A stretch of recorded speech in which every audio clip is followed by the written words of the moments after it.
Israel puede haber asegurado una zona de amortiguamiento dentro del sur del Líbano, pero cada semana adicional que permanezca allí convierte esa profundidad táctica en un sistema de objetivos más amplio, más predecible y políticamente más sensible.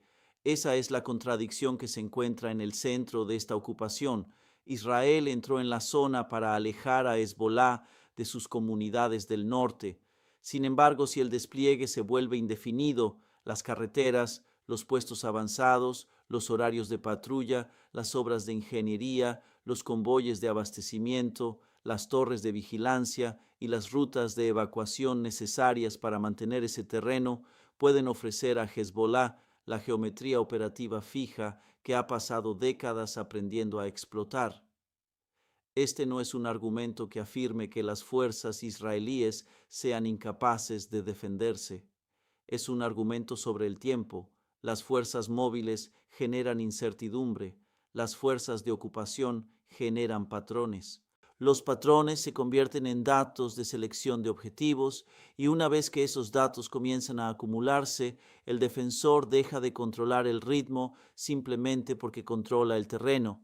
Quédese conmigo porque cuando las líneas temporales militares, logísticas y políticas se colocan juntas, la zona de amortiguamiento comienza a parecer menos una solución permanente y más una trampa estratégica.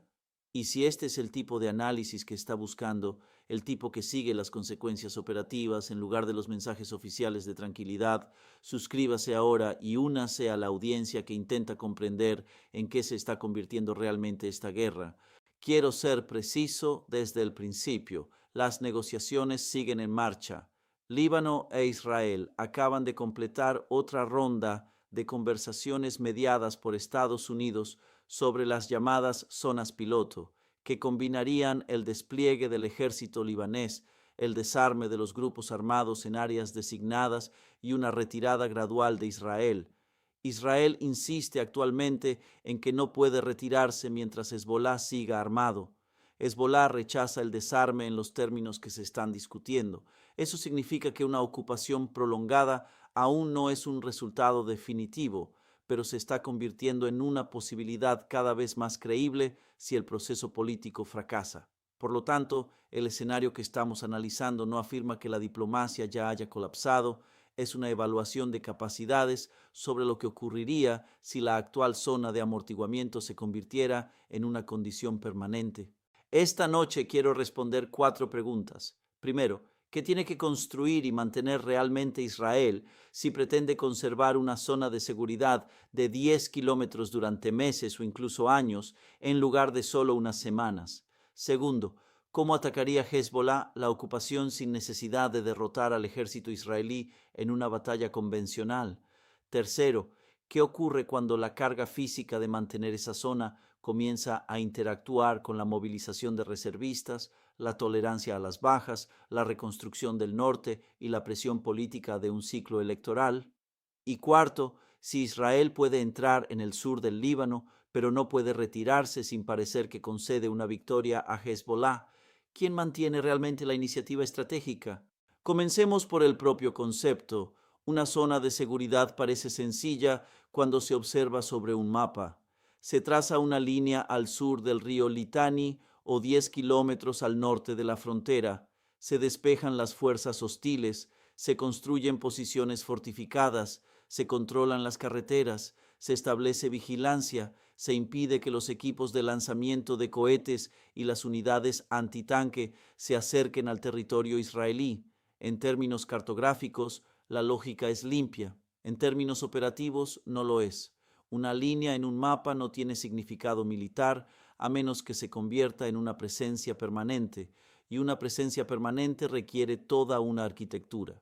Los soldados deben tener alojamiento, el agua y el combustible deben ser suministrados, la munición debe almacenarse, los vehículos deben mantenerse, las carreteras deben despejarse, los sensores deben recibir energía, las evacuaciones médicas deben ensayarse, el apoyo de artillería y aéreo debe coordinarse y las unidades deben rotarse.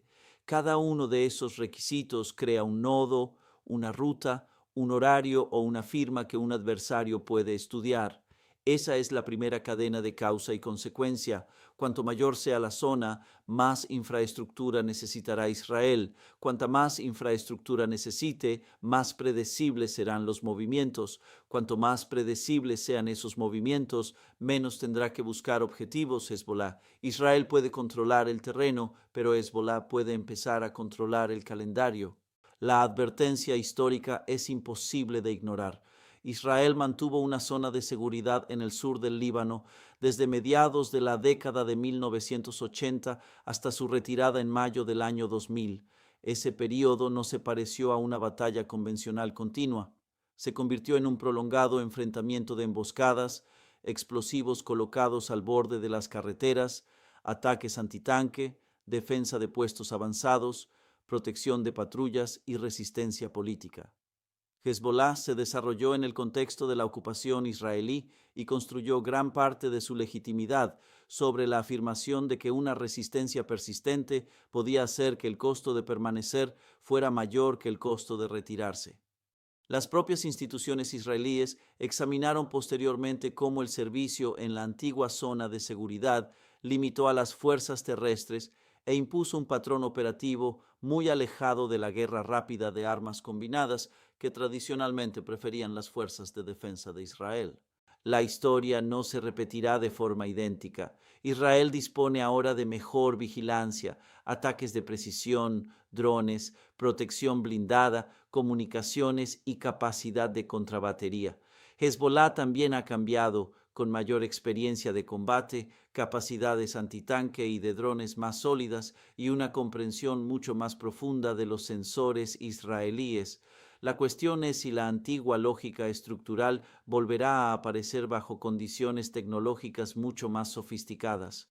Y esa lógica es sencilla. Hezbollah no necesita reconquistar la zona, no necesita concentrar batallones contra posiciones israelíes, no necesita derrotar brigadas blindadas en maniobras abiertas. Lo que necesita es hacer que la zona sea lo suficientemente costosa, lo suficientemente incierta y lo suficientemente dolorosa desde el punto de vista político como para obligar a cada gobierno israelí a justificar por qué la ocupación debe continuar a pesar del costo creciente.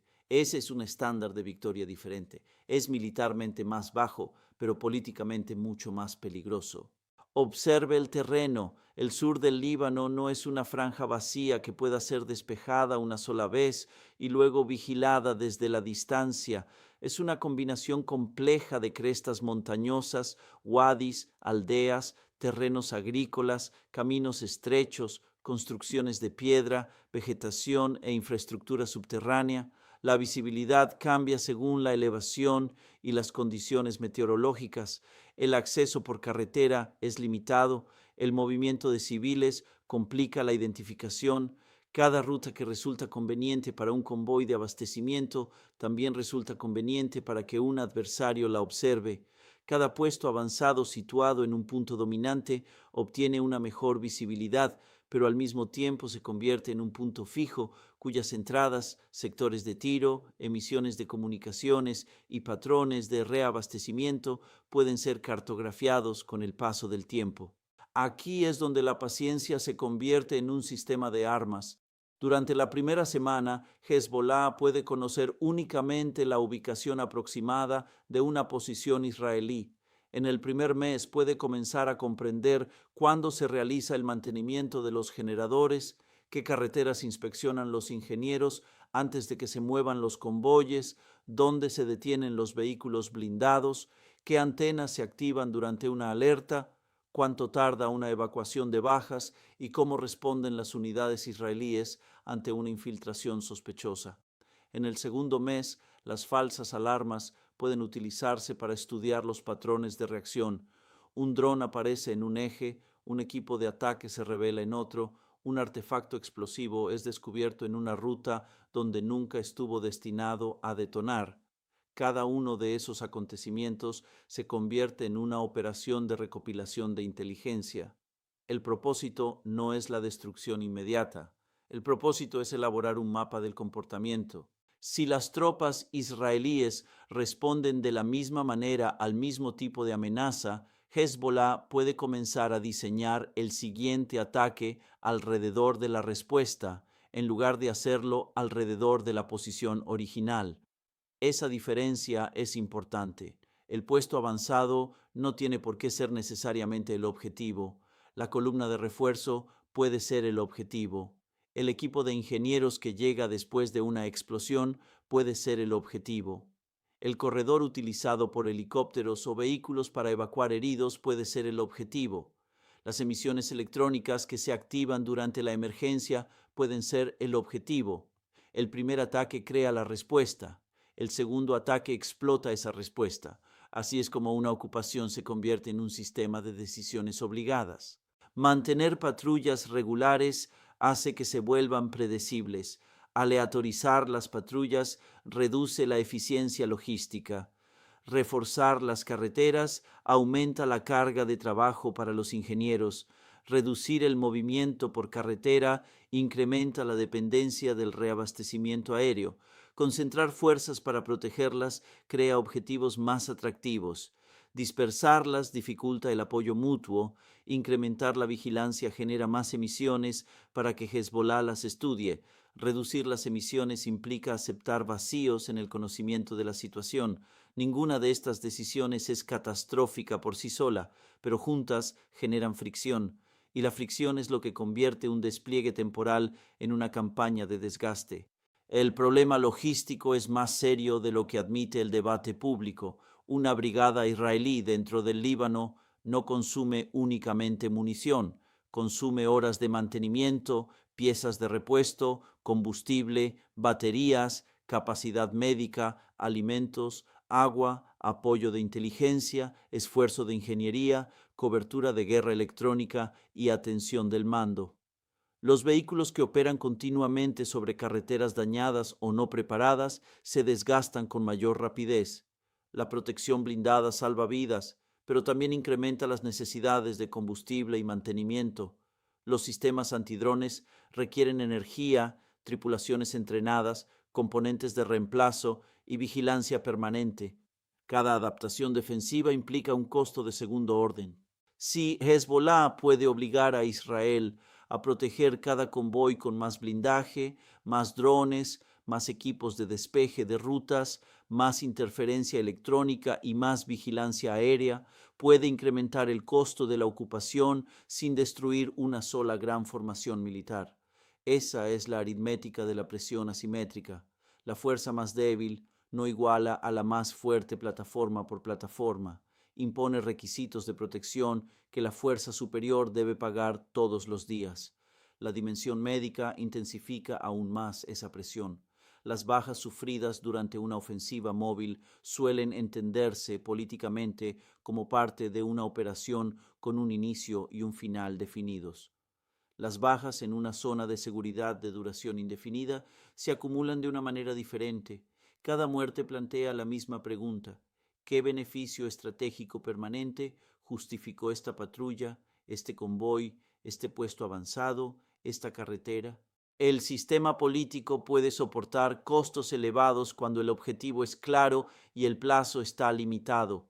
Se vuelve mucho más difícil cuando el objetivo se define como impedir una amenaza futura que todavía no ha desaparecido, y cuando la condición para poner fin a la operación depende de que un adversario decida voluntariamente cambiar su comportamiento. Esa dependencia se convierte en el núcleo de la trampa política del marco actual. Israel afirma que no se retirará mientras Hezbollah permanezca armado. Hezbollah rechaza esa exigencia de desarme. Al gobierno libanés se le pide implementar un requisito para el que quizá no posea ni la capacidad política ni la capacidad coercitiva necesarias, sin correr el riesgo de provocar un grave conflicto interno. El acuerdo, por lo tanto, vincula la retirada israelí a un resultado libanés que, estructuralmente, puede ser imposible de alcanzar en el corto plazo. Si Hezbollah no se desarma, Israel sostiene que tiene justificación para permanecer. Si Israel permanece, Hezbollah obtiene la justificación para resistir la ocupación. Las condiciones de cada parte terminan sosteniendo el relato de la otra.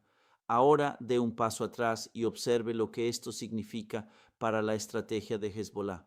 La organización ha sufrido una enorme presión a lo largo de sucesivas rondas de conflicto.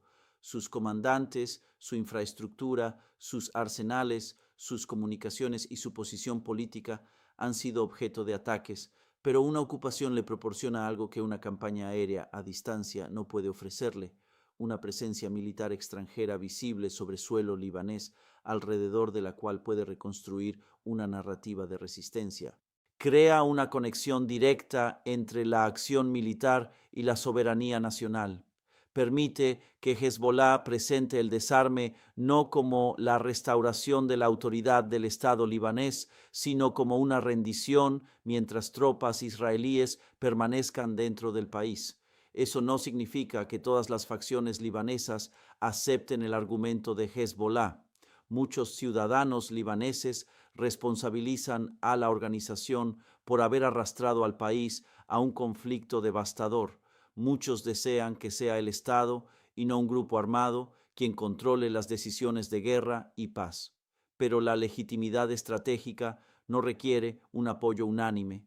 Hezbollah solo necesita suficiente protección política, suficiente profundidad social y suficiente capacidad coercitiva para impedir que el Estado logre desmantelarlo. Una ocupación prolongada puede facilitar esa tarea al desviar la atención de la responsabilidad de la organización en la guerra hacia la continua presencia de fuerzas israelíes sobre territorio libanés. El panorama general ya es visible. Israel puede ocupar la zona con el objetivo de debilitar a Hezbollah, mientras que la propia ocupación proporciona a la organización la condición política necesaria para sobrevivir a la presión por su desarme. La competencia en materia de inteligencia se vuelve decisiva en este punto. La ventaja tecnológica de Israel es real. Los drones de vigilancia permanente, la inteligencia de señales, las imágenes satelitales, la vigilancia electrónica y los ataques de precisión pueden hacer que cualquier movimiento resulte peligroso para Hezbollah. Sin embargo, los sistemas avanzados de inteligencia no eliminan el engaño. Lo que hacen es crear una arquitectura de recopilación que un adversario puede estudiar. Hezbollah puede utilizar señuelos, emisiones controladas, posiciones falsas, patrones de movimiento civil, desplazamientos subterráneos y exponer deliberadamente activos de bajo valor para influir en las prioridades de los sensores israelíes. Cuanto más tiempo dure la ocupación, más oportunidades tendrán ambas partes para aprender. Israel aprende dónde opera Hezbollah. Hezbollah aprende cómo observa Israel. Ese aprendizaje recíproco favorece a la parte cuyo objetivo político consiste simplemente en seguir siendo capaz de imponer costos de manera periódica. Israel debe mantener la protección todos los días. Hezbollah solo necesita penetrar las defensas de forma ocasional. Israel debe impedir cada ataque. Hezbollah necesita un solo incidente exitoso para reabrir el debate nacional. Un solo vehículo destruido no decidirá la guerra. Un solo ataque contra un puesto avanzado no obligará a una retirada. Pero el desgaste no se construye a partir de acontecimientos aislados considerados por separado. Se construye mediante la repetición. Un incidente produce una adaptación táctica. La adaptación genera costos. Los costos producen fatiga. La fatiga provoca errores. Los errores generan bajas. Las bajas producen un mayor escrutinio político. El escrutinio político reduce la libertad operativa. Esa es la escalera de escalada de una guerra en una zona de seguridad.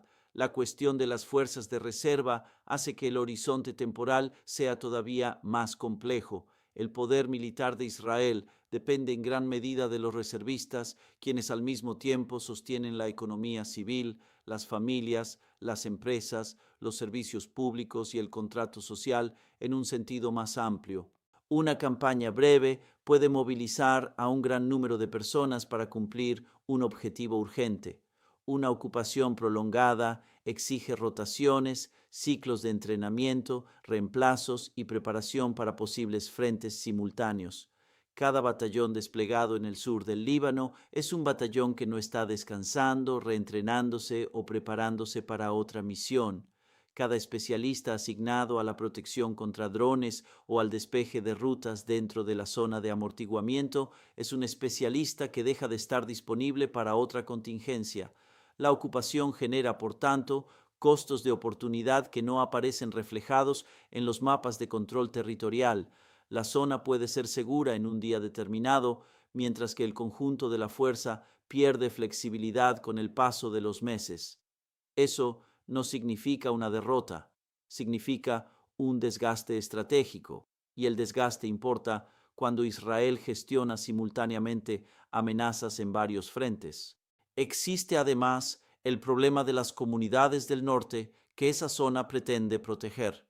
El objetivo militar no consiste simplemente en mantener territorio libanés, consiste en crear un nivel de seguridad suficiente para que los residentes israelíes puedan vivir, trabajar y formar familias cerca de la frontera. Si Hezbollah puede seguir lanzando ocasionalmente drones, cohetes o ataques antitanque a pesar de la existencia de la zona de amortiguamiento, entonces la ocupación territorial no produce el resultado político utilizado para justificarla. Israel se enfrentaría entonces a la presión de ampliar la zona, intensificar los ataques más al norte o aumentar las exigencias de desarme. Cada una de esas soluciones amplía el problema. Expandir la zona incrementa la superficie logística que debe protegerse. Atacar más al norte aumenta los costos civiles y diplomáticos para el Líbano. Exigir un desarme total hace que el objetivo político final se vuelva aún más lejano. Así es como un concepto limitado de seguridad puede terminar adquiriendo exigencias ilimitadas. El contraargumento israelí es serio y debe abordarse con honestidad. Los partidarios de la zona de amortiguamiento sostendrán que el antiguo modelo fracasó porque Israel permitió que Hezbollah fortaleciera sus capacidades, confió en una aplicación débil de los mecanismos internacionales y se retiró sin crear un sistema de seguridad duradero. También argumentarán que el daño infligido a Hezbollah, la mejora de la vigilancia, unas reglas de enfrentamiento más agresivas y una coordinación más estrecha con Estados Unidos pueden impedir que la nueva zona de seguridad se convierta en una repetición de la década de 1990. Asimismo, sostendrán que retirarse antes del desarme permitiría a Hezbollah regresar a la frontera y reconstruir exactamente la amenaza que Israel trató de eliminar. Ese argumento tiene peso desde el punto de vista operativo. Una retirada prematura, sin un despliegue creíble del Estado libanés, podría recrear la amenaza existente antes de la guerra. La resolución 1701 del Consejo de Seguridad de las Naciones Unidas ya contemplaba un sur del Líbano en el que el Estado libanés y la FINUL, y no las formaciones armadas de Hezbollah, garantizaran la seguridad.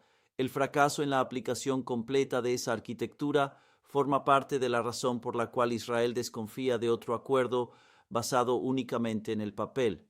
Pero reconocer ese problema no resuelve el problema de la ocupación, simplemente aclara el dilema. Israel puede tener razón al afirmar que retirarse sin mecanismos eficaces de cumplimiento sería peligroso. También puede ser cierto que permanecer indefinidamente crea un peligro diferente que aumenta con el paso del tiempo. La estrategia no consiste en elegir entre una opción segura y otra arriesgada, consiste en elegir qué riesgo puede controlarse. Las negociaciones sobre las zonas piloto representan un intento de crear una salida controlada. Las fuerzas libanesas se despliegan, los grupos armados son retirados de las zonas designadas, se verifica el cumplimiento. Las tropas israelíes se retiran por etapas, la lógica es sólida, la debilidad reside en la ejecución. ¿Quién verificará el desarme? ¿Qué ocurrirá cuando las armas sean ocultadas en lugar de entregadas?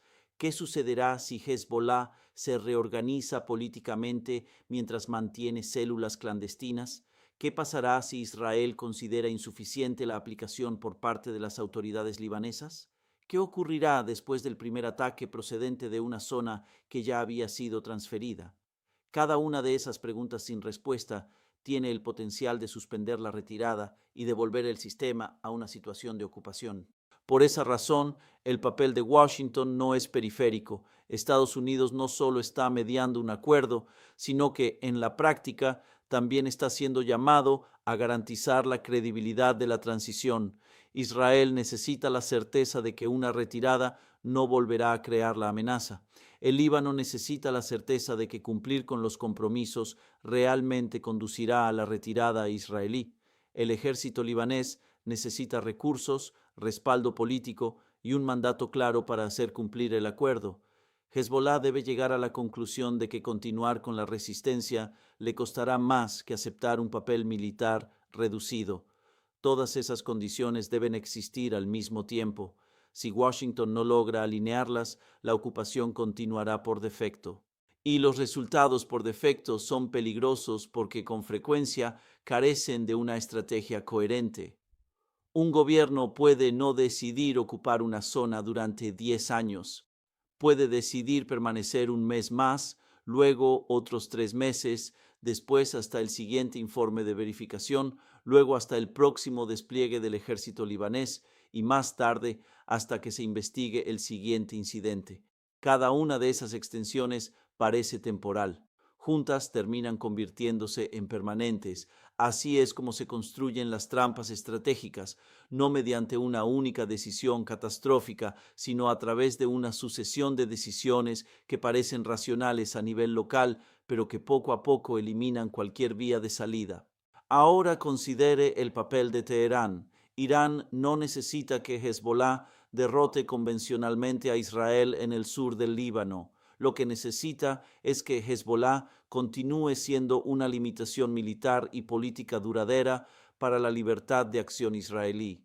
Una ocupación prolongada favorece ese objetivo al obligar a Israel a dedicar tropas, inteligencia, municiones y capital diplomático a un escenario donde resulta difícil definir una victoria decisiva. El apoyo iraní puede ajustarse de manera gradual. No necesita restaurar inmediatamente todo el arsenal que Hezbollah poseía antes de la guerra.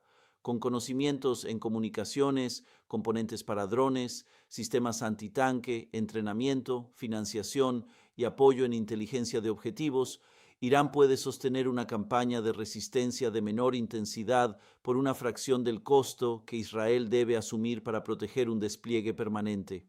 La relación entre costo y efecto se convierte entonces en un instrumento estratégico, un dron relativamente barato que obliga a activar repetidas alertas, lanzar interceptores, aplicar interferencias electrónicas y detener movimientos puede no causar ninguna muerte y, aun así, generar un importante valor operativo. Un explosivo enterrado que es descubierto antes de detonar todavía puede cerrar una carretera, retrasar un convoy, movilizar ingenieros y revelar los procedimientos israelíes. En una campaña de desgaste, incluso un ataque fallido puede generar información útil e imponer costos. Por eso la ocupación no necesita colapsar de manera espectacular para fracasar estratégicamente. Puede permanecer intacta desde el punto de vista militar mientras consume más recursos de los que produce.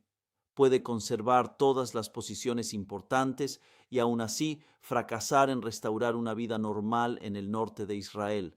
Puede eliminar a más combatientes de Hezbollah de los que pierde en sus propias filas y, sin embargo, fortalecer la narrativa política de Hezbollah de que la resistencia está obligando a Israel a pagar un precio indefinido.